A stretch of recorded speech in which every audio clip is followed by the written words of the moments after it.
The party. He couldn't stand. The Count is shocked to see the maid without clothes, and what he did to her at that moment was a story of love, betrayal, legacy, and heat, set in Seville, 1789, and the one you'll never forget.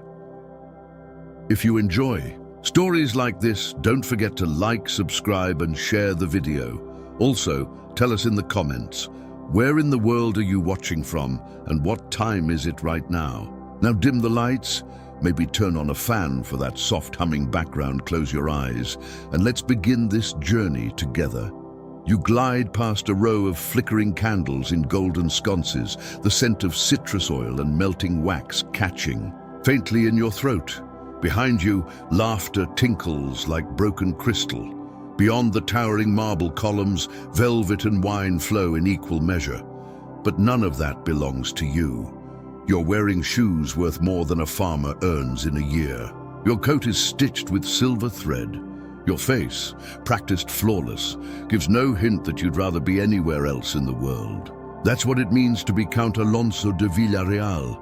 At least, that's what they keep telling you. The palace is a trap of polished decadence, suffocating under its own weight. 100 conversations about lace shipments and harvests, and who insulted whose lineage over game fowl. All useless, all empty. And tonight it's worse, because tonight they're celebrating the new governor. And every noble in Seville is here to bow, flatter, and be seen. You were expected to smile, to lead the first toast, to dance with the Baroness in ivory gloves who's been trying to trap your name for months. Instead, you walked out. You slipped between the hedges, through a door meant for servants, and wandered into the hushed stillness of the East Wing. You haven't walked here in years. Your heart ticks loudly. Every few steps it reminds you you're not supposed to be here, but your mind is louder. It whispers about Nicholas, your brother's name, is a wound you don't touch anymore. He was banished from this very palace, not for his own crime, but your father's. A merchant's daughter was disgraced, ruined. The story told was simple: reckless love, youthful mistake, justice delivered. But you know better. You always did. And still you said nothing. Your mother died, asking you not to become your father. And you made a promise. One of those whispered promises with tears and shaking hands, the kind that doesn't survive contact with society. And yet, here you are, in the one part of the estate where you're invisible, where no fan turns to follow your step, where the air is thick with moisture, not perfume. You follow it, past the rows of lime trees, past the mosaics your grandfather commissioned from Italy, into a corridor barely lit, where you can hear water, soft, steady, like a heartbeat you forgot was yours. You pause at a half-open door, and then you push. It creaks just a little, enough to sound guilty. The room is small. Candles flicker in wall niches, casting shadows over an indoor courtyard you hadn't remembered existed. There, in the center, is a shallow pool of carved stone. And in that water, someone is bathing. You stop breathing. A woman, her back to you, lowers herself into the pool, her skin glinting gold under the trembling candlelight. Her dark hair clings to her back like silk. Her arms move slowly, disturbing the water's surface with quiet ripples. Everything about her is gentle, unaware, untouched. You should leave. You should cough, step backward, say something, anything, but you don't. Your feet are fused to the mosaic tiles. Your pulse, so long dulled by courtly rituals, now pounds against your ribs. You haven't felt this alive in years. She leans forward, allowing the water to glide down her spine. It traces her with lazy reverence. Her shoulders rise and fall with the deep rhythm of solitude. She doesn't know you're here, and you, absurdly, powerfully, don't want her to know. You want the moment to stay like this, unreal, lit by stolen fire. Your hand presses lightly against your chest, as if you could quiet your lungs by force. But it's no use. The air itself is thicker now. The world is shrinking to the scent of orange blossoms, the hiss of water, the sheen of skin. This isn't lust, not entirely. This is disintegration, the fall of everything you built to feel. Nothing. Then she turns just a little, enough. Her cheek catches the light. A drop of water slides along her jaw, down the curve of her throat. Her eyes are not wide with surprise or panic. They are steady, unblinking, unafraid. She sees you. Your breath halts, and then she doesn't scream. She doesn't cover herself. Instead, her gaze locks with yours, firm, questioning, quietly furious. You are the one who wants to hide. The seconds stretch until they collapse in on themselves. You feel each one knot around your throat. You finally speak or try to. The apology stumbles and dies in your mouth. She tilts her head, not challengingly, just as if waiting. You take a step back. But before you can vanish, a door slams open, somewhere behind you. Footsteps, fast ones, they're coming this way. She hears it too. Her eyes widen, this time not at you, but at the threat now racing toward them both. Without thinking, you move. You reach her. Your coat brushes her shoulder. The water trembles with your motion. You don't ask permission. There's no time. You grab the towel from the bench and wrap it around her in a single, practiced motion. It absorbs the warmth of her skin and the cold of the fountain. She clutches the fabric but doesn't shrink away. Together, you run. Well, it's more like gliding under panic. Her feet slap softly against the tiles, your hand at her back, guiding her through the velvet curtains at the edge of the courtyard. Behind the curtain, a hollow, a nook barely big enough for both of you. You press her gently against the stone. You brace your hand beside her head. You can feel her breath against your chest, and then the intruder arrives, a maid, an older one, hair tightly wound under a starched cap. She holds a candelabra and walks slowly, her keys rattling from her belt. She looks around, stops at the pool, squints. You hold your breath. So does she, the woman in your arms. Her name you don't know yet, but you know the curve of her breath. You know the heat of her skin. You know this moment will ruin everything.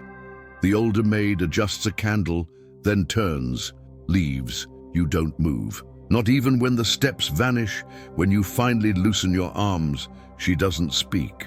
Neither do you. The silence is unbearable, until her fingers, damp and shaking, reach for your wrist. She pulls your hand away from the stone, forces you to look at her, and she asks, barely a whisper, "Why were you there?" 100 answers rise. None make sense. None are safe. So you do something new. You tell the truth. You say, "I couldn't breathe in that room." She watches you, suspicion and softness both blooming in her eyes, and she says, without flinching, "I don't belong in this place." You blink. She continues, "Not as a servant, not as anything." Your voice, when it returns, is brittle. Neither do I. But before you can ask her name, or touch her hand again, or even say thank you, she pulls back. Fast, she turns. She walks away, barefoot and wrapped in the towel you gave her, disappearing into the labyrinth of the palace, and you're left alone among the echoes of water and candlelight. You exhale, and it sounds like someone else's breath. Then something cold touches your wrist. You look down. It's a ribbon, hers. She dropped it. No, left it on purpose. You hold it as if it might burn through your skin, and you don't notice the other door opening, not until a woman's voice, honeyed and sharp, curls through the dark. "My dear Count," she says, "what are you doing in the servants' wing?" You turn slowly. It's the Baroness Catalina, and she's smiling like someone who just found a secret. The maid beneath the candlelight. You stand still, like a thief caught mid-step, even though, technically, you didn't steal anything. The Baroness's voice lingers in the air like incense smoke, sweet and cloying. "What are you doing?" she repeats, "in the servants' wing." You smile, too slowly, too dryly, looking for air. It's not a lie. But it's not what she means. Her eyes scan the courtyard behind you, the pool, the still wet tiles, the curtains barely stirred, and then she does something awful. She smiles wider. Baroness Catalina de Alvarado is not a woman who ever rushes. Her speech flows like cold cream. Her steps echo softly no matter what flooring she walks on. She's always dressed for a portrait, even at breakfast. And right now, she's circling you like a curious animal. Not angry, not confrontational, just too entertained. You know, she says, tilting her head. Some would find it scandalous. A count lurking in servant spaces. You counter, some find fresh air scandalous too. She stops, touches. Your sleeve, oh, Alonso, she purrs. You always were so poetic when nervous. You are not nervous, except that you are, because you can still feel the heat where the maid's skin touched your hands. You can still hear her voice, her whisper. I don't belong here, neither do you, but Catalina belongs everywhere. That's her superpower.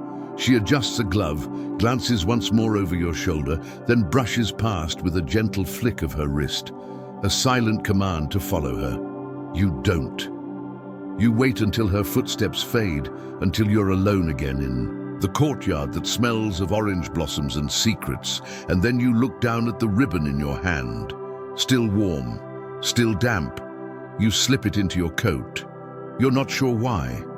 Maybe because it's the first thing in years that feels alive. The next morning, you're a ghost in your own palace. The servants nod but don't speak. The steward hands you letters. You don't open them. You drift from room to room, pausing in doorways as if they might say something new. They don't.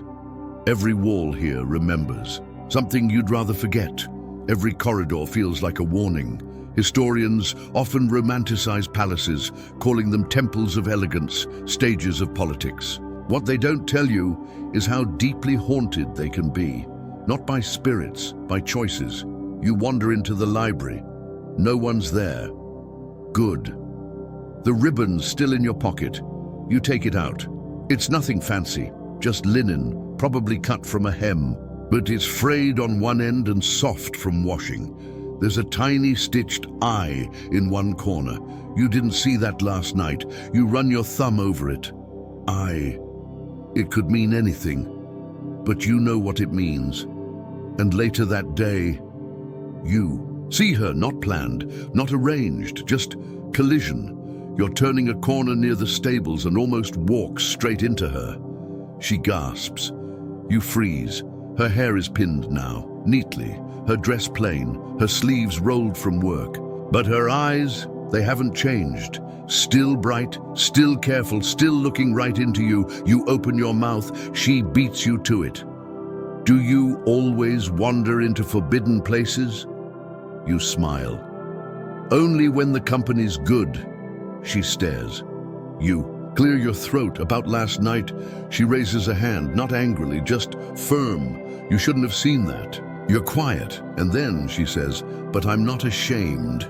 Your chest tightens, because she should be, shouldn't she? That's what every rule says. That's what your mother would have said, what your father carved into your brain like a brand. But she isn't, and that makes your stomach twist in ways no banquet ever could. What's your name? You ask. She hesitates, then, Isabel, a name like old songs, like saints and saints' mothers. Isabel, you repeat, tasting it. She watches you, and maybe, just maybe, there's a flicker in her eyes, a faint shimmer that wasn't there. Before, you want to ask 1,000 things. Where she came from, why she was bathing alone, how long she's worked here, why her gaze cuts through your bones like fire. But someone calls her name, another maid down the corridor. She turns. You don't want her to go, but all you say is, thank you. She pauses. For what? For reminding me. She doesn't ask of what, she just nods and disappears again. That night, you drink, not from pleasure, from necessity. The wine is bitter, but less than your thoughts. Catalina sends you a note. It reads, you looked pensive this morning. I do hope it's not illness. Signed in lavender ink. with a pressed sprig of mint. She's not subtle. You ignore it. Instead, you walk again, alone past midnight back to the pool. It's empty now, clean, cold, but you swear you can still hear her footsteps, still see the candlelight glinting on her skin. You sit on the edge, palms to the stone, and you think about Nicholas, about your father's crime, about Isabel's dignity, and then something brushes your boot. You look down. It's a scrap of cloth, barely there, and stitched into the edge. M. Your breath catches. The I was hers, the M. Who? You think back. What were the merchants' names? The family your father ruined? You were young, 11 maybe, but the name Morales, you remember. A man with kind eyes and too much trust. A shop that sold French fabrics and Andalusian perfumes. Your father bankrupted him, publicly, without trial, and the daughter disappeared. Historians still argue whether noble houses had the right to discipline commoners who owed them. But what they don't debate is this. It always ended the same. The noble survived, the merchant didn't. You grip the cloth tighter. Isabel. Morales, you don't want to believe it, but you know you must. The next morning, you go to your study. You pull out a box from the desk, old papers, receipts, letters you never mailed, among them a medallion. You'd forgotten it existed. Your father's seal. You stare at it, thinking of the woman in the water, of her voice saying she didn't belong, and then the knock comes, too firm, too precise. You already know it's Catalina. You open the door. She doesn't wait to be invited. "In my dear Count," she says, "we need to talk." You arch an eyebrow. She sits, as if it's her house.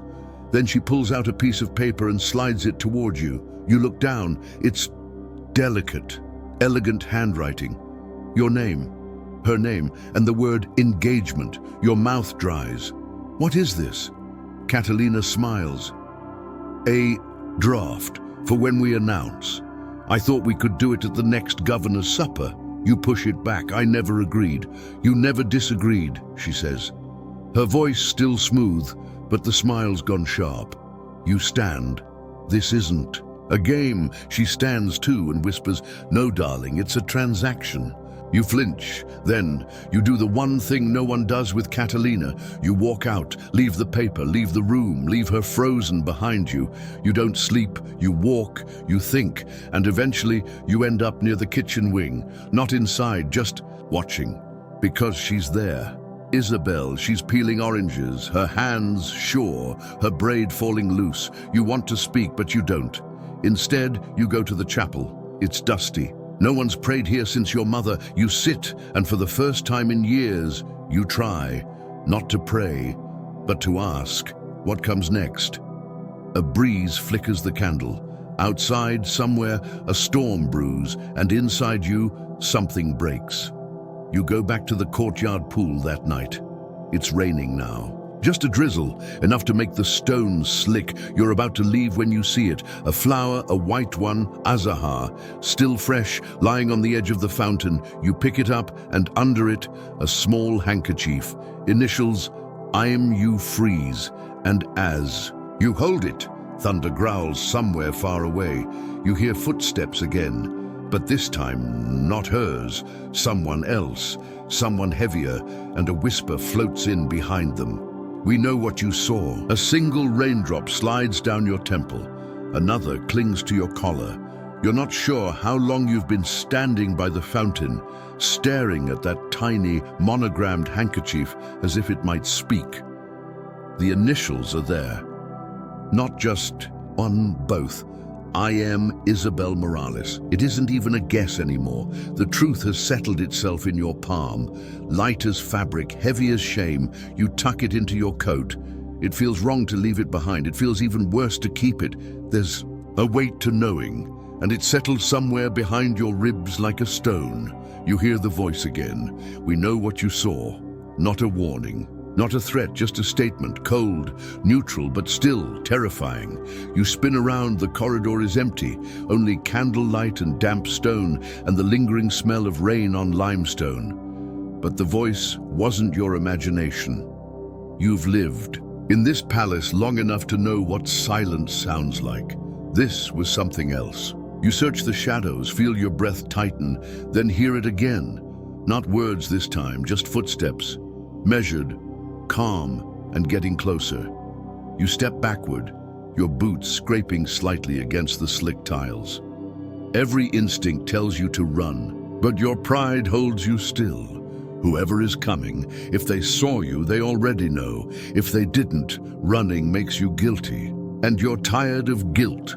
The figure turns the corner, tall, draped in dark fabric. No hat, no lantern, just a slow, deliberate stride. You exhale through your nose and brace, and then it's only Don Rodrigo, the head steward. Eyes like dull marbles, mouth always slightly open like he forgot he was breathing. "My lord," he says. You nod slowly. "I believe the Baroness is waiting for you." "Of course she is." Rodrigo doesn't blink, just waits. You think for a moment about sending him away, about saying you're not available, that you're ill, that you're done playing the count, but you don't. Instead, you nod again. "Tell her I'm coming." He vanishes with that eerie glide that all lifelong servants eventually develop, as if their souls stopped making noise years ago. You linger another moment, watching the candlelight shake.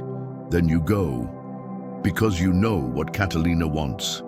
You just don't yet know what she's willing to do. You find her in the East Salon, alone, but only technically. A maid stands in the corner pretending to clean a vase. 2 guards linger outside the door, and Catalina herself sits like a spider in a dress of garnet velvet, sipping from a crystal glass that probably holds more poison than wine. She doesn't rise. She doesn't greet you. She just watches. You step into the room and close the door behind you. There's a pause, long enough to sting. Then she says, "So, you've been busy." You stay silent. She swirls the glass. Word travels, Alonso, especially when it's whispered in wings, where no one is supposed to be. You cross your arms, she smiles. "Don't be coy, it doesn't suit you." "What do you want?" "Clarity." You blink.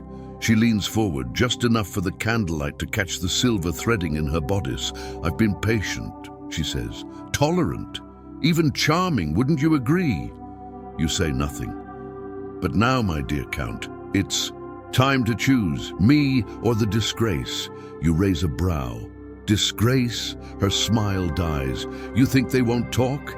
That a maid bathing in the palace gardens can keep secrets? That a man like you, like your father, can touch something common without leaving stains? You clench your jaw. "I haven't touched—" "Please," she cuts in, raising a hand. "Spare me the Innocence Act. You and I both know how this ends." You step closer. "I haven't agreed to anything." She sets the glass down. "No, but you will." You pause. "Why?" "Because if you don't," she whispers, "I'll see her burned." The words land like ice down your spine. She smiles again, so softly, like she just recited poetry. "I've already written to the magistrate. The rumors are enough. I'll say she seduced you. I'll say she broke into your study. I'll say she took things." You step forward. She doesn't flinch. "You won't." You say, "Oh, Alonso," she replies. "I already did." And suddenly you're back in the courtyard, the scent of Azahar, her bare shoulders in the water, her eyes defiant but fragile. You leave without a word, not another glance, not another breath, just the echo of your boots against the marble and your pulse beating louder than any of the orchestras you've ever suffered through. You go to your chambers, but not to sleep. You grab your cloak, you grab the medallion, you grab a pen, but it's useless. There are no words left. The storm outside has grown louder now. Wind pushes through the arches like a warning. You slip through a side corridor and make your way to the servants' wing. No one sees you, not yet. You find her in the stables. Of course she's in the stables. She's brushing a grey mare with slow, rhythmic strokes. Her back straight, her sleeves rolled to her elbows. Her hair is pulled back with a strip of black fabric. Not the ribbon, a different one. You freeze at the threshold. She doesn't notice you until your boots crunch softly on The hay, when she does, she turns slowly, not surprised, just waiting. I need to speak with you, you say. She nods. One motion and then, before you can explain, before you can confess or warn or beg or unravel years of silence, she lifts her hand and she holds up the medallion. Your breath catches. I found this, she says, among my father's things. You step forward. She doesn't retreat. I thought it was lost, she continues, but now I know he didn't lose it. Someone gave it to him. Your voice is dry. It was your father. She nods, and then she says something that slices through you like lightning. I think it was meant as hush money. You don't deny it. You can't. I didn't know, you say, didn't you? You exhale. My father did. I was a boy. I didn't understand. She stares. You shake your head, and when I did, it was too late. She places the medallion in your hand, and for the first time you realize how cold it feels. I believe you, she says, but her voice cracks. She turns away, and that's when you say it. I told her no. She doesn't answer. I walked out. I left her in the salon with her paper and her threats. Still nothing. She said she'd ruin you. She turns back, eyes wide. She already sent a letter. You nod. I know. And now your voice shakes. She said she'd see you burned. And Isabel does not flinch. Instead, she says, let her try. And then you hear it. A horn, not distant, not ceremonial. The kind of horn used when something official, something dangerous is about to happen. You look at her, she looks at you, and in unison you say the same word. Run. The horn sounds again. Closer this time. It echoes across the stone courtyards and slinks through the archways like smoke, dragging whispers in its wake. You can feel the panic ripple through the air, even before anyone starts running. Even before the bells chime from the West Tower. Even before someone shouts that a magistrate's carriage is at the gate. You and Isabel don't wait for more. The stables are suddenly alive, grooms shouting, horses stirring, footsteps scrambling in every direction. But you slip behind a row of feed barrels and pull her with you. Her fingers are tense in your grip, but she doesn't resist. Her breath is sharp, controlled, her eyes locked onto yours like they're holding her balance. Where? She asks. You think. Not the East Wing, not the gardens. Not the chapel or the halls or even the kitchens. All too visible, all too close, all too. You need somewhere forgotten, then it hits you. The crypt. No one goes there anymore, not since your grandfather's death. Not since they stopped pretending the family line was noble in anything but name. You lead her down a narrow passage behind. The herb cellar, past stacked barrels of lavender oil and sacks of aging flour. The walls are damp here, the lanterns fewer, the ground uneven. And finally, after a final turn, a door, rusty, bolted. You force it open with your shoulder. The hinges scream. The dust explodes into your nose and mouth and throat. Inside, it's cold and dark. You guide her down the shallow stone steps, hand on her back, until you reach the vaulted chamber. A row of coffins lies to your left, each carved, each cracked. You don't go near them. You just stop in the shadow of a crumbling arch and press your palm to the wall until your pulse slows. Isabel breathes beside you, slowly, steadily. You look at her. Her cheeks are flushed, her braid loose, a smudge of hay still on her arm, and you realize something, not about her, about you. You're not afraid for yourself, not anymore. You're afraid of yourself, of what you'll do to protect her. Because Catalina crossed a line, and you've spent your whole life on the edge of that same line, tiptoeing around the truth, like it was some porcelain heirloom too delicate to touch. But now it's shattered, and all that's left are sharp pieces.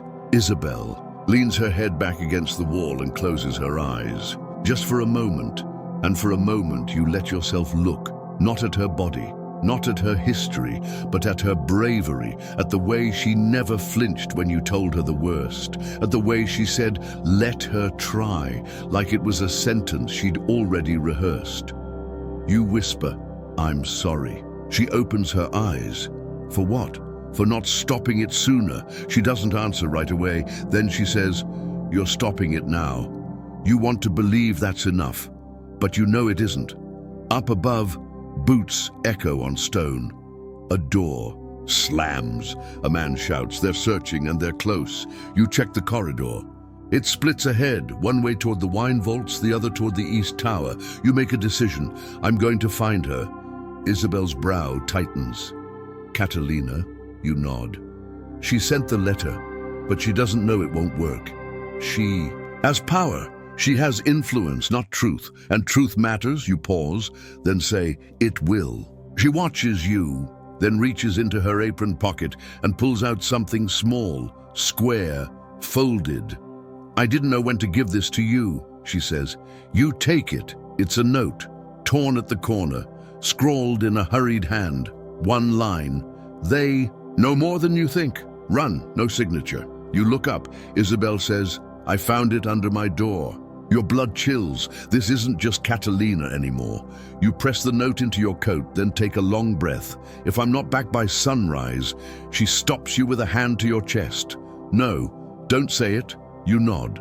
She nods. Then you vanish. Into the tunnels. The walls squeeze in on you. The air thickens.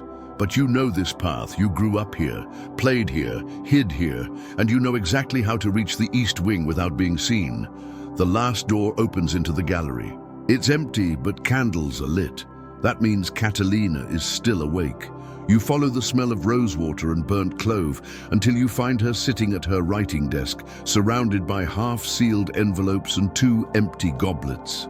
She doesn't turn. When you enter, "I wondered when you'd come," she says. You stay silent. She picks up a stick of sealing wax and lets it melt into the flame.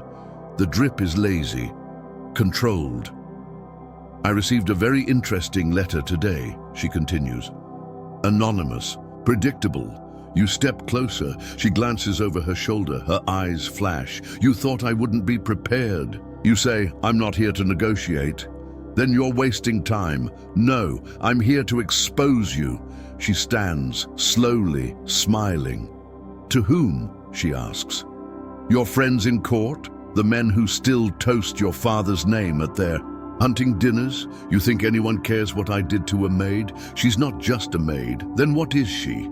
You meet her eyes. She's the truth." Catalina laughs, a dry, brittle sound that crumbles in the corners of the room like mold. Then you've already lost. You step forward and drop the medallion onto her desk. It clangs. She flinches. You lean in. "My father gave that to her family." You say, "To buy silence, to bury shame, and now it's back." She swallows. You add, "You're not the only one who knows how to write letters." Her voice breaks. "You wouldn't." "I already did." And then there's a knock. Not soft, not hesitant, but official. Catalina's face drains. You walk to the door and open it. The magistrate stands there, robes damp from the storm. 2 guards behind him, one holding a scroll. He says, "We have received allegations of conspiracy and coercion." Catalina tries to speak, but her voice is gone. You say, "She's under your custody." He nods. She starts to scream, but no one listens. And then, behind the guards, you see something that makes your heart freeze. Another figure, dark, cloaked, watching from the stairwell, and then slipping away. Not part of the guards, not part of the court. Someone else. Someone who wasn't supposed to be here. You step into the hallway, follow, but they're gone. Only the scent of wet leather and tobacco lingers. You return to the crypt by the 3rd bell, but Isabel isn't there. Only her ribbon, left folded. On the stone step, as if she meant for you to find it, as if she knew what was coming next. The ribbon in your hand is dry, folded with care. Not discarded, not lost. It's the same one she wore that night, when the water shimmered on her shoulders and the world made a sound you hadn't heard in years. Now, in the half-light of the crypt, it feels like a message, like a pause, like a breath held somewhere between escape and goodbye. You call her name, once, then twice. Your voice echoes against the stone, strange and small. You search every alcove, the back corridor, the ladder to the upper cistern. Nothing. Only dust and silence, and a hollow feeling that begins to pulse behind your ribs. You check the courtyard next, then the cellar, then the linen rooms, every corner that once felt like a secret, but she's not in any of them, not even the stables, where the grey mare paws at the floor, restless and alone. By the time the fourth bell tolls, you're beginning to panic. Then you find it, tucked between two crates behind the herb garden door, a letter, unsealed, unmarked, folded once. You open it with fingers that don't want to know what it says. The handwriting is hers, sharp, measured, quiet. You were right. She's not the only one who knows how to write letters. I've gone to find what she's hiding. Don't follow me. Your breath catches, not from the words, from the implication. She went to Catalina's quarters, alone. You spin on your heel, heart thudding against your ribs like a drum. The palace is quiet now. The guards distracted with the magistrate's formalities. No one stops you as you storm across the courtyard. No one questions your urgency, not even when you push past the east wing threshold with enough force to rattle. The lamps on the wall, the door to Catalina's study is ajar. Inside it's dark, no candles, no sound, and then you see it, a flicker of motion, something moving at the edge of the velvet drapes. You step inside, slow, cautious, hand on the hilt, of a letter opener from a nearby desk. Then a voice, low, familiar, Isabel. Alonso, she says. She wasn't working alone. Your stomach drops. You push deeper into the room and find her crouched near the fireplace, holding a bundle of letters, hands smudged with ash. What is that, you ask? Evidence, she replies. Letters she never sent or never finished. You kneel beside her. The pages are brittle, but the ink is clear. Your name appears in almost everyone, alongside accusations, suggestions, pleas, but the name that matters most is the one signed at the bottom of several. Don Rodrigo. You freeze. Kept correspondence with him? You ask. Isabel nods. And more than that. Look, she pulls out a smaller parchment, tightly folded, different handwriting, elegant, masculine. You unfold it, and then everything tilts, because the note isn't about you. It's about Nicholas and the merchant's daughter and the truth, the real truth, not what your father told you, not what society whispered, not even what you believed you'd buried in your chest like a coffin of regret. Your father didn't act alone. Rodrigo orchestrated the entire exile, manipulated the rumors, forged the signatures, and then blackmailed your father into silence. Isabel watches your expression shift from confusion to rage. Why would he do this, you ask? She answers, because your father owed him something, and when your father died, that debt became yours. You sit back, stunned. All these years you thought you were atoning for your father's sins. You never realized you were living under Rodrigo's control. You whisper, and Catalina? She knew, or at least she benefited from it. You close your eyes. The weight of it all is unbearable. Not just betrayal, not just lies. Architecture, this palace was built on blackmail, on silence. You feel it now, under your skin, running through your blood like ink in water. You whisper, we have to end it. Isabel places a hand on your arm. We will. But then, the doctor slams shut behind you, and a voice, smooth and venomous, says, yes, you will. You stand instantly, heart pounding, Rodrigo in the doorway, no guards. No Catalina, just him, and a look in his eyes that tells you he expected this. You were always too curious, he says. You take a step forward. You lied to my father, he shrugs. I protected the estate. I ensured its survival. The truth is overrated, my lord. Isabel moves behind you, clutching the letters. You angle yourself between them, shielding her. Rodrigo sighs. You could have had everything, a title, a bride, a clean name. But you chose a servant girl. You clench your fists. I chose the truth. He laughs. It's dry, empty, like it's rehearsed. Then he says, you think they'll believe you? You reply, they won't need to. They'll see the letters. He stops smiling. You took them? You nod, and then, without warning, he lunges. You block him, barely, the two of you crashing against the desk. Isabel shouts. The letter opener falls to the floor with a clatter. He's stronger than he looks. Years of silent power have hardened him. You grapple, try to pin his arms, but he twists, snatches a candlestick and swings. It connects with your shoulder. You stumble. Isabel cries your name. You turn back, just in time to see her raise the poker from the fireplace and swing. It hits Rodrigo's leg. He collapses, groaning. You grab his collar. Stay down, you growl, but he doesn't. He spits blood and snarls.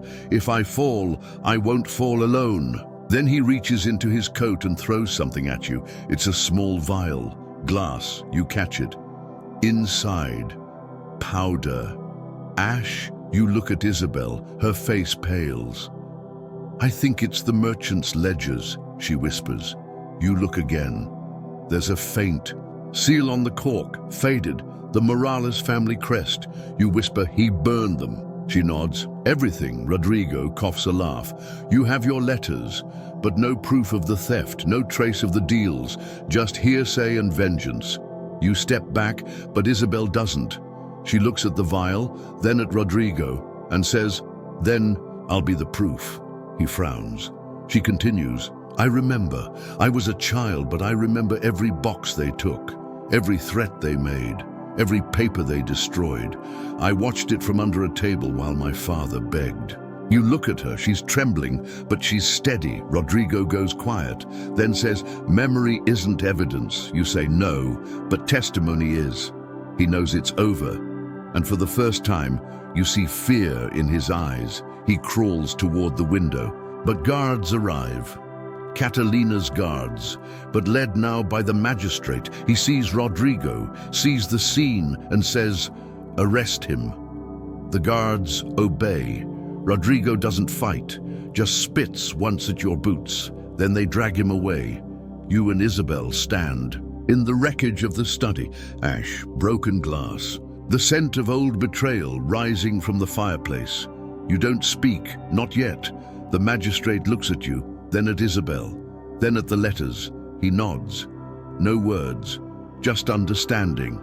You follow him into the hall, but just as you cross the threshold, someone calls your name. You turn. It's a boy, a page. He's out of breath, holding a sealed envelope. For the Count, he says. You take it, open it. Inside, one sentence, scrawled in ink so familiar it chills your bones. Tell Isabel her mother is still alive. The envelope is still in your hand. You read the words again, slowly this time, as if they might shift into something less impossible. Tell Isabel her mother is still alive. The ink is barely dry. The letters curve with elegance. But there's a tremor in the stroke of the T and a hesitation at the end, as if the writer doubted himself until the final second. You turn the paper over. No signature, no seal, no indication of who sent it.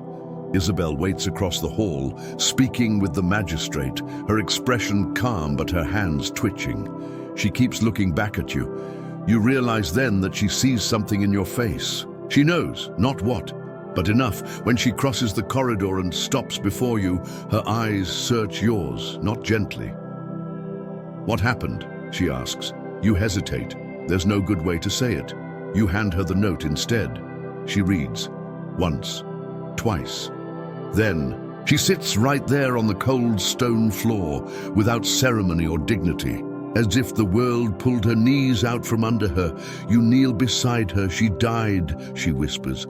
I remember the funeral. I remember my father. He stood by the grave. I remember the flowers. You don't speak. She folds the note again, until it's nothing but a square crushed between her palms. I saw the coffin, she says. Were you allowed near it?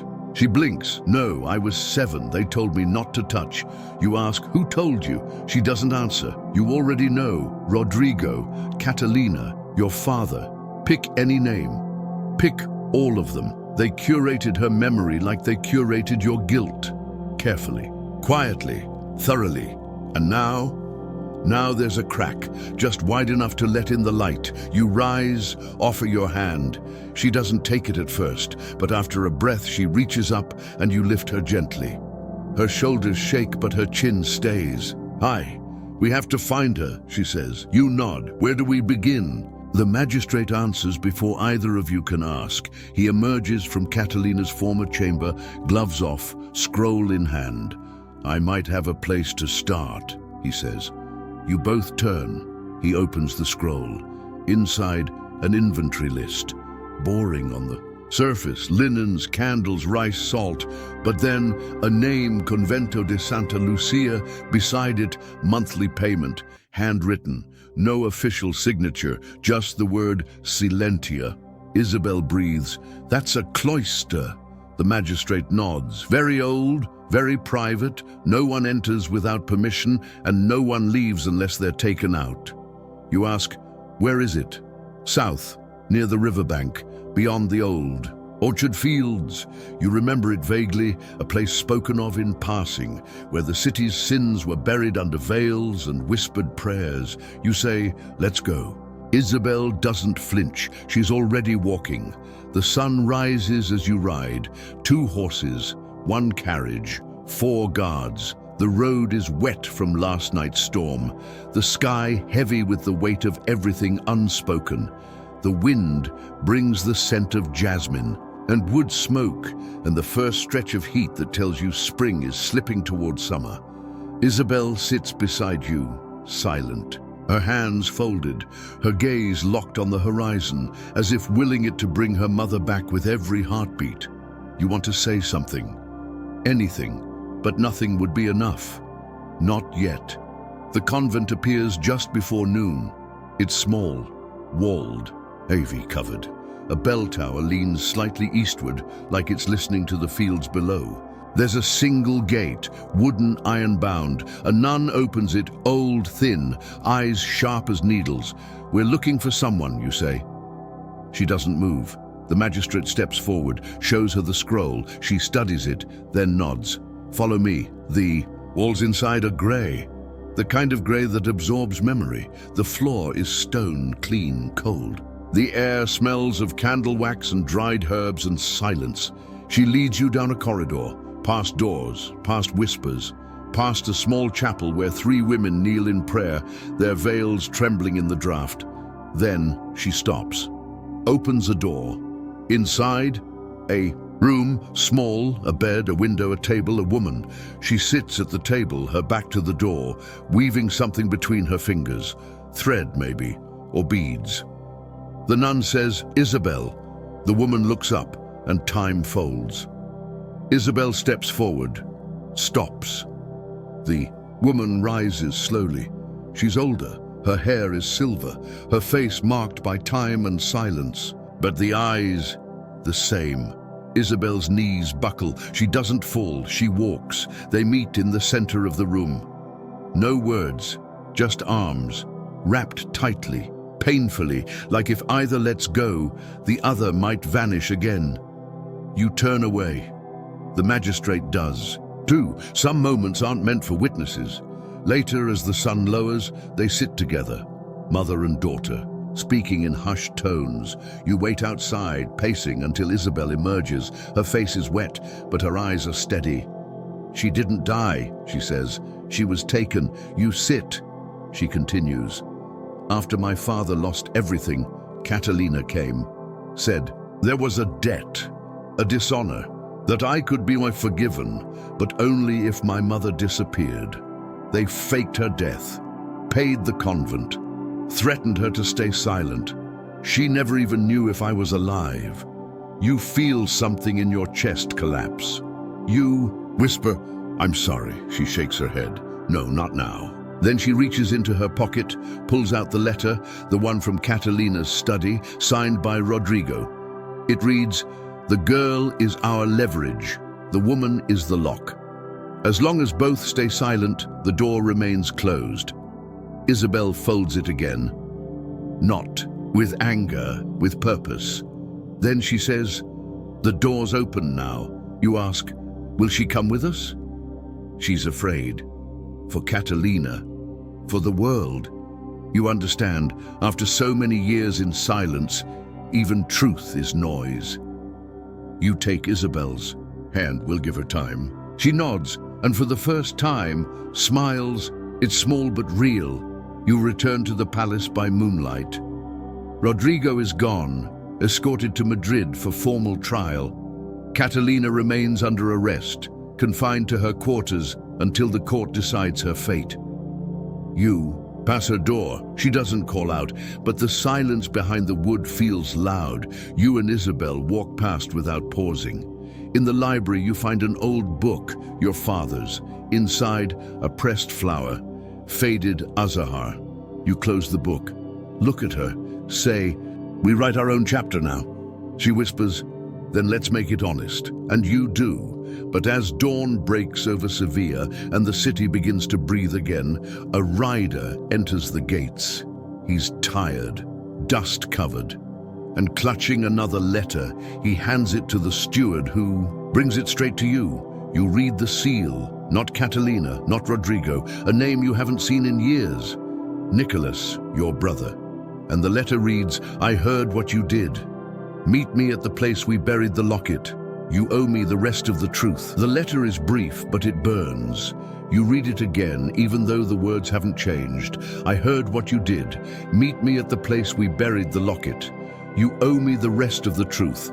It's written in Nicholas's hand, that same rough, almost impatient scrawl. A handwriting that always seemed to race ahead of his own thoughts. You feel the paper tremble slightly between your fingers, not from the wind, but from the pulse now hammering beneath your skin.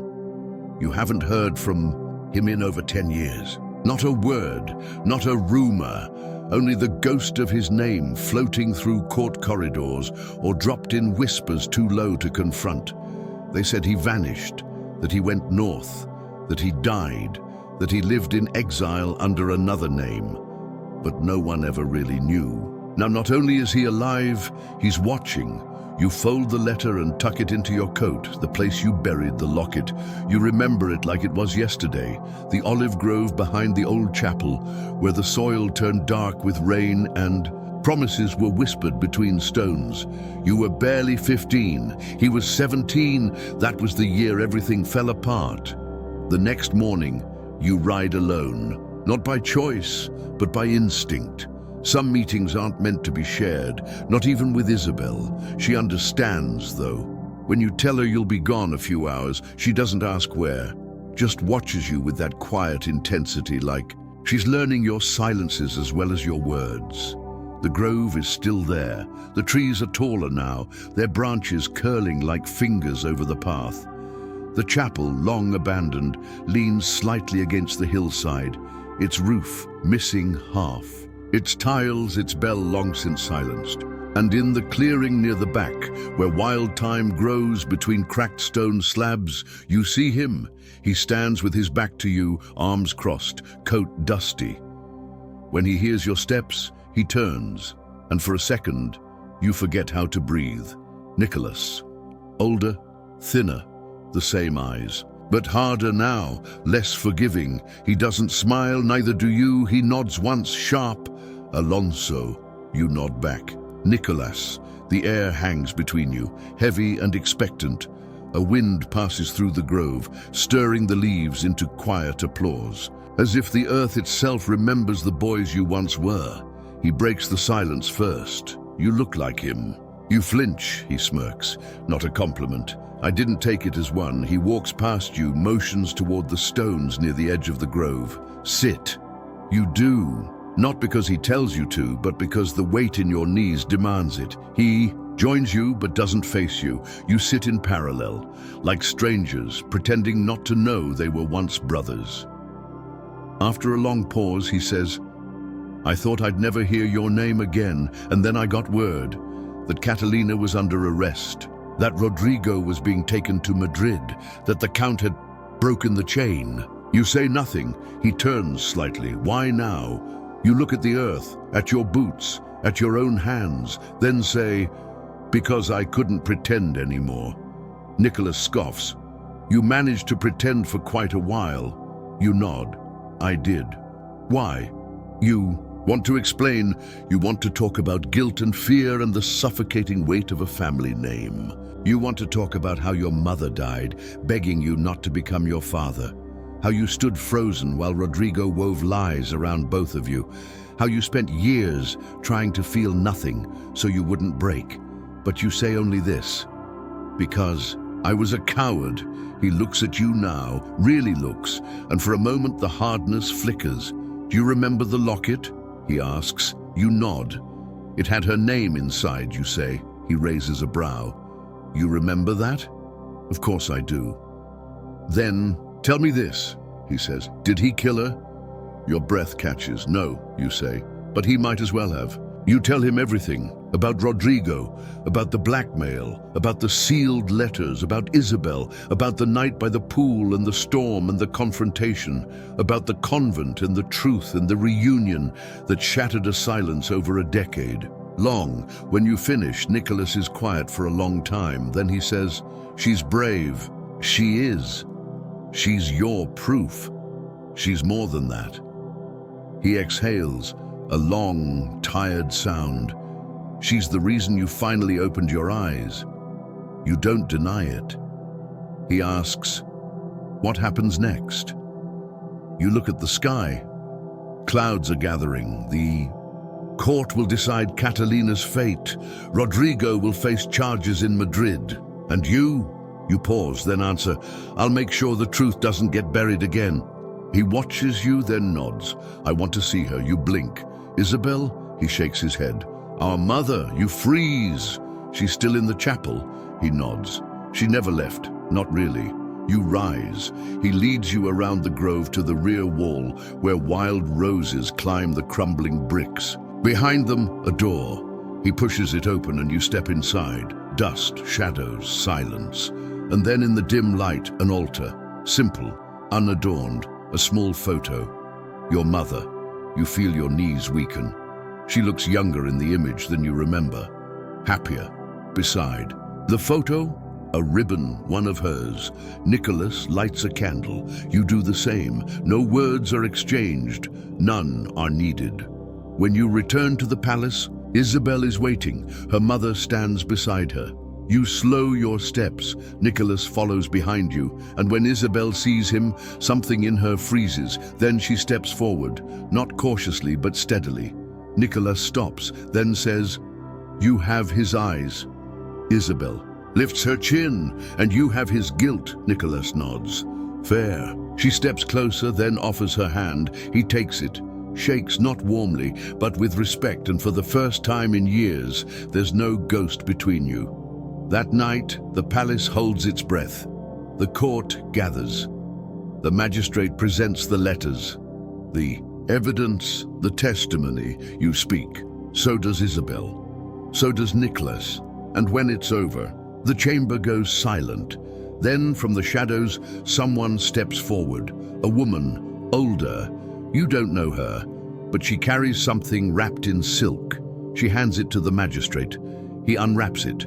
Inside, the original merchant ledgers, the ones Rodrigo said were burned. She says they weren't. He paid me to hide them. He said they were dangerous. You stare. Why now? She replies, because my son married a woman like Isabel, and I want her to grow up in a different world. You nod, and suddenly the weight begins to lift. Catalina is convicted, stripped of title, exiled. Rodrigo's fate is sealed. You return to the palace, to the courtyard, to the fountain where it all began. Isabel stands there, alone, watching the water shimmer under the lanterns. You walk to her. She doesn't turn. She just says, do you still think we don't belong here? You answer, no, I think we're the only ones who do. She looks at you and smiles, then says, then let's build. It right. You kiss her, not urgently, not possessively, just honestly, and in the stillness of that moment, something shifts. But then, the steward runs into the courtyard, out of breath, holding another letter. "Urgent," he says. You take it, break the seal. Read the first line, then look at Isabel and say, "We have to leave now." You don't wait to explain. You fold the letter and slide it into your coat, already turning toward the corridor. Isabel doesn't ask what it says, not yet, but she follows you without hesitation, her skirts brushing stone, her breath sharp. Behind you, you reach the stables in silence. Nicholas is already there, as if he sensed the shift in the air. You toss him the letter, he reads quickly, then his jaw tightens. "What's in it?" Isabel asks finally, her voice low, controlled. You glance at Nicholas. He nods once, tightly. You take a breath. It's from the magistrate's office, an intercepted message, not from Rodrigo, from someone else, someone who's been watching since before all of this began, someone who knows. Knows what? You reach into your coat again, pull out the folded page, and hand it to her. She reads. Her eyes scan the first line, then the second. Then she freezes. You've only uncovered one layer. The true ledger is not in Seville. It was taken to Gades 10 years ago, hidden in the ledger books of Casa del Puerto. If you want the full truth, come before someone else does. Her fingers tighten around the paper. It's signed with a single letter, she whispers. You and Nicholas share a look. It can't be coincidence. Nicholas says, "We leave now." You nod, 3 horses, no carriage, no guards, speed over security. You ride through the city before dawn, when the streets are empty save for the occasional cart and the soft rhythm of hooves on cobblestone. The rising sun stains the rooftops in honey and blood. You don't speak much. You don't need to. By late afternoon, the hills of Cadiz break the horizon. The sea glints beyond them, loud and open and untrustworthy. Isabel slows beside you, wind in her hair, her eyes hard. "What is Casa del Puerto?" Nicholas answers. "A merchant guild, one of the oldest. They used to fund ships and expeditions and political campaigns, under the guise of commerce. They keep ledgers? Dozens, hundreds. Each year has its own volume." You nod. They could hide anything in those pages. Cadiz is louder than Seville, salt in the air, shouts in 5 languages. Ships stacked like bones at the dock, sails flapping. Like angry birds, you tie your horses near the square and make your way through the maze of alleyways until the guild house looms before you, tall, whitewashed, and cracked with age. A clerk meets you at the entrance, young, nervous. You flash your seal. He swallows. Bunsen nods, leads you inside. The archive room is enormous, floor-to-ceiling shelves, thousands of books. The scent of old paper and dust and hidden sins. You split up. Nicholas takes the north wall. You take the west. Isabel takes the center. You search for hours. The sun slips toward the sea. Then she finds it. Her voice is quiet, but firm. "I think. This is it." You cross the aisle. She holds a thick volume, year 1780. The cover is worn, the binding cracked. She opens it. The pages are filled with names, numbers, codes, but something's wrong. It's not a ledger, it's a cipher. You see it. In the margins, tiny symbols, alternating columns. One faint ink line that loops differently every 3 pages. Nicholas takes it, flips through, then stops. He pulls a folded slip from between 2 pages. It's a note, no signature, just one sentence. To understand what was taken, follow what was erased, you stare at it. "What does it mean?" Isabel asks. You shake your head. Then Nicholas says, "We need help." "From who?" He hesitates, then says, "A woman I once knew, in the North Quarter. Her name is Lucia." You raise a brow. He adds, "She used to decipher letters for the fleet. If anyone can crack this, it's her." You don't ask how he knows her, you just follow. The north quarter is darker, narrower. The air reeks of fish and secrets. You find her in a small house tucked between a tannery and a spice shop. She opens the door before you knock, as if she heard you coming from blocks away. Lucia is older now, barefoot, silver-haired, eyes like flint. She looks at Nicholas, then slaps him hard. He doesn't flinch. She says, "You vanished." He says, "I needed to." She sighs, then says, "Come in." You explain quickly, the ledger, the cipher, the note. She listens, then flips through the book, muttering, "Patterns clear, columns aligned by prime index. Every 7th entry is false, every 9th is erased." She smiles. Classic C code. You blink, C code, used by smugglers and traders who didn't want their records read by the crown. She runs a finger down the page. "Here, this isn't rice. This is a name." She points. "Morales. You." Inhale sharply. Isabel steps closer. Lucia continues. "And this isn't wool, this is currency. That symbol, see, means gold exchanged offshore." You whisper, "This ledger tracked the payments." She nods. For the silencing, you ask, "Where did it go?" She flips another page, then pauses, frowns. "This is wrong." "What is?" She doesn't answer, just walks into the next room, comes back with an old map, unfolds it, points to a location near the southern cliffside. A house. Whose? She looks up. "Yours." You freeze. "No." You whisper. "My family hasn't owned property here in years." She shrugs. "This one was registered to a shell name, Ayala reversed." "A liar," she nods. Isabel says, "They hid it in your shadow." You feel sick. You leave Lucia with the ledger and head for the cliffside. The house is still there, overgrown, dusty, empty, almost. You break the lock, enter, and find a single chair, a desk, and a wall covered in parchment. Names, dates, symbols, all, leading to one central phrase, "Blood buys silence." You turn and realize you're not alone. Man stands at the far end of the room, dark coat, face in shadow. He says, "You weren't supposed to find this."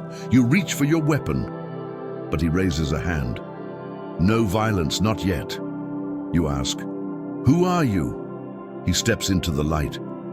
You feel Isabel stiffen, then her hand covers her mouth, because the man who steps forward is her father. You don't speak, you can't. Isabel's breath catches so violently beside you that for a second, you're not sure if she'll scream or collapse. The man in the shadows takes another step forward, the light from the open doorway grazing his face. He's older, of course, deep lines furrowed across his brow, salt overtaking the black in his hair, his jaw sharper, thinner. But the eyes are the same ones from the portrait that once hung in the Merchants Guild before it was quietly taken down after the scandal, after the ruin, after his supposed death. Isabel whispers, "You're supposed to be dead." He finishes. His voice is low, calm, but not cold. No one stays dead when they still have something to fix. Her hand slowly lowers from her mouth. "You let them bury you," she says. "You let them lie. You let us mourn you." He nods, almost gently. "Yes. You want to step between them, to protect her, to shield her from whatever storm this man is about to unleash. But you don't. Something holds you still. Not fear, not confusion. Curiosity, because this man's presence here changes everything. Why, Isabel asks, why disappear? He looks at her fully now. No shame, no regret. Just wait, because they told me to. Rodrigo came to me 2 nights after the hearing, said my family had been paid, that I'd been given a chance. If I stayed dead, you'd be spared. Spared from what? He glances at the wall behind him, the tangled mess of documents and lines and scribbled codes. That, he says, everything, the ledgers, the names, the threat they posed. You think vanishing protected me? I know it didn't, he says, but at the time, it felt like the only way to survive long enough to matter. You ask, why reveal yourself now? He turns to you. For a moment, his gaze holds yours with something that might be admiration or warning. Because you and your brother broke the chain, he says. You cracked what they thought would stay buried. That ledger you found, it's not the only one. It's the first layer. Isabel steps forward. Her voice shakes, but not from fear. What's under it? He crosses the room, picks up a leather-bound book from the desk, lays it open on the table. Inside, the pages are blank until he tilts the book under the candlelight. Then lines appear, faint. Ink made of citrus oil and ash, invisible unless coaxed by flame. He flips to a page near the center, the name at the top, Ayala, below it, a list. Payments.contracts, silhouetted faces drawn in the margins, some with slashes through them. You whisper, "What is this?" "A record," he replies, "of every noble family who profited from the silence of others. Every coin, every child displaced, every death framed as illness." Nicholas leans over the book. He's been quiet this whole time, but now his voice is low, grim. "These are people still in power." The man nods. "Yes," Isabel says. "Why hide it here?" "Because it belonged to me," he replies. "Because no one looks twice at a ruined man's last home." You ask, "Why show us now?" He exhales. "Because they know you're close and they won't let it happen again." You blink. "Who?"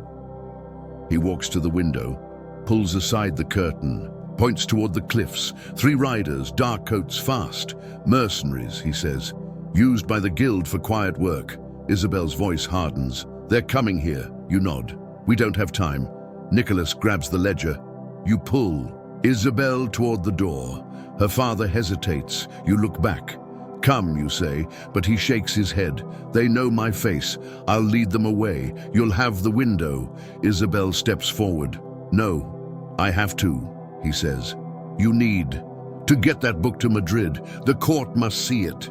She hesitates, then throws her arms around him. He holds her tightly, whispers something into her ear that you can't hear, then releases her. She backs away slowly, and then you run, out the back, through the olive trees, the sea wind sharp in your lungs. The horses are still tied near the path. You mount in seconds. Nicholas takes the lead. You follow. Isabel rides behind you, her hair whipping in the wind. From the hill above, you hear the hoofbeats of the mercenaries, shouts, then gunfire.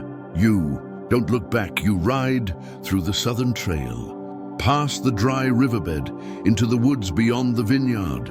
By nightfall, you reach a farmhouse, abandoned, safe for now. Inside, you light a small fire. The ledger rests on the table between you. Isabel stares at it like it's a living thing. "It has everything," she says. Nicholas nods. "It does." You sit beside her, say nothing, let the crackle of the fire fill the silence. Eventually, she speaks. "If we show this to the court, they'll fall," Nicholas says. "Every one of them. But the city," she begins. You finish. "Will fracture." She turns to you. "Are we ready for that?" You don't answer because the truth is you're not sure. Some truths liberate, others scorch. And this one might do both. She stands, walks to the window. Outside, the moon is full. Then her breath catches. You join her.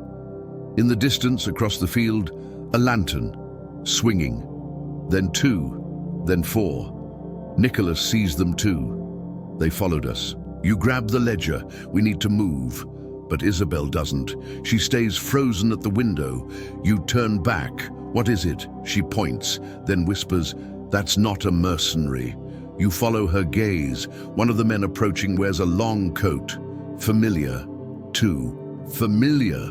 Then he steps into the firelight and you feel your pulse stutter because it's not just anyone. It's the steward from the palace, the one who delivered Nicholas's letter, and behind him, Catalina, alive, smiling. You don't blink. You don't breathe. Catalina steps forward through the mist like a woman walking into her own ballroom. Chin high, eyes gleaming, her coat spotless despite the mud that clings to the boots of her men. The steward is at her. Side, expression neutral, his hands folded like he's preparing to serve wine, not vengeance. Behind them, the others fan out across the field, 7, maybe 8 in total, dressed not as soldiers, but as merchants, with long coats and boots. And the quiet ease of men who've done this before. The firelight flickers inside the farmhouse. Shadows ripple across the walls. Isabel steps backward. You move with her. Nicholas stays at the table, one hand on the ledger, the other beneath his coat, where you know he keeps the pistol he took. From Rodrigo's quarters weeks ago, Catalina stops at the fence that rings the field, just close enough for you to hear her voice when she speaks. "Good evening, my dear Count," she says, like nothing ever happened. Like she's not supposed to be imprisoned, like she hasn't been gone for weeks, presumed held, tried, silenced. You step forward.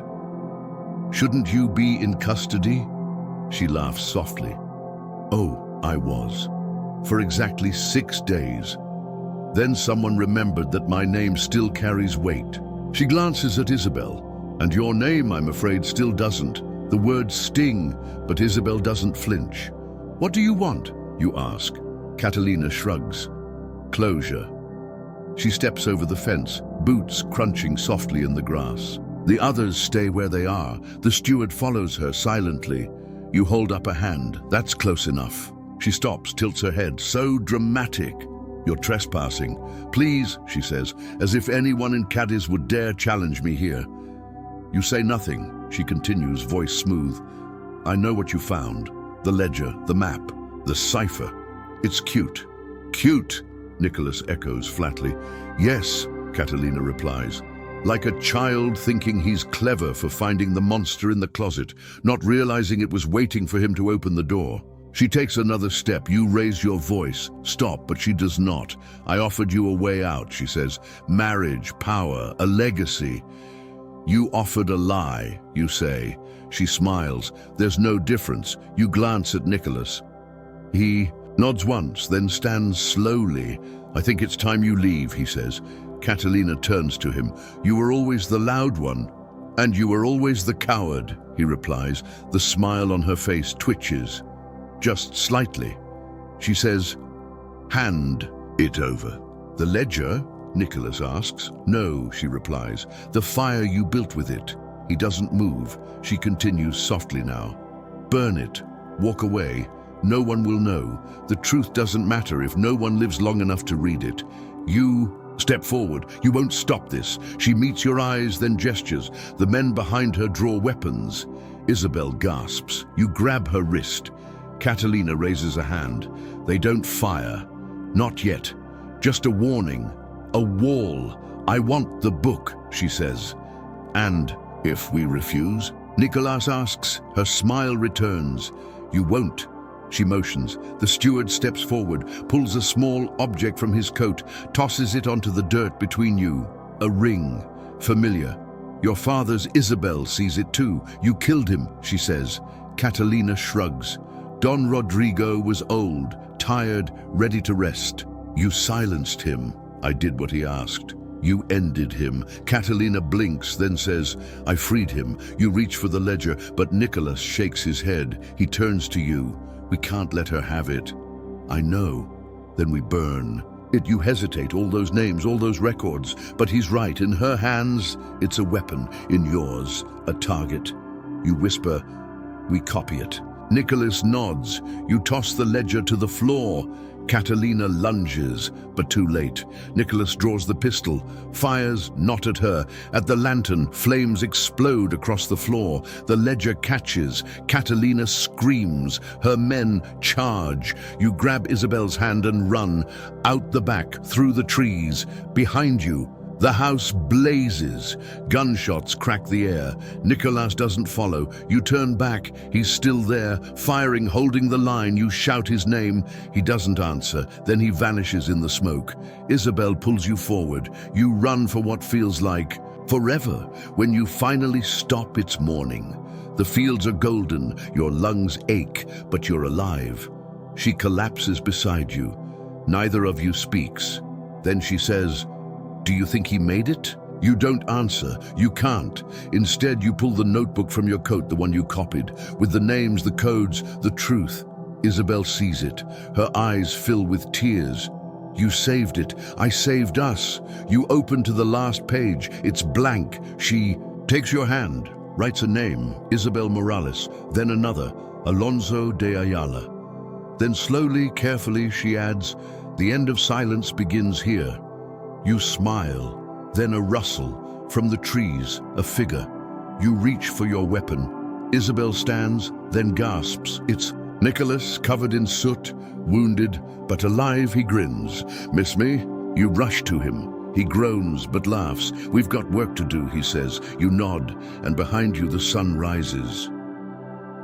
And now, the fire has died down. The pages have turned. The names are remembered. The silence shattered. In the end, truth didn't come wrapped in gold or carried on a horse. It came in ink-stained fingers, whispered confessions, a ledger hidden in shadow, and a girl who dared to stay standing when the whole world wanted her quiet. The palace didn't fall in a single day, nor did the lies, but something changed in Seville, in Cadiz, in the corridors where power once walked unchallenged. New names began to rise, honest ones, and old names, those built on blood and coin, began to fade. Isabel's mother opened a school. Nicolas wrote a book.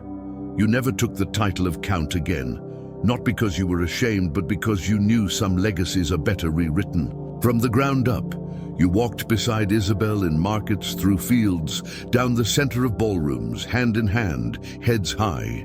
And when someone asked, who is she? You said, she's the one who saved us all. Maybe power never truly disappears. Maybe it just waits for the right hands. But that night, when the stars hung low and the city slept without fear, a new kind of power was born. One that didn't need a crown or a crest, just the courage to say no more. And maybe that's all we ever needed. Now take a deep breath.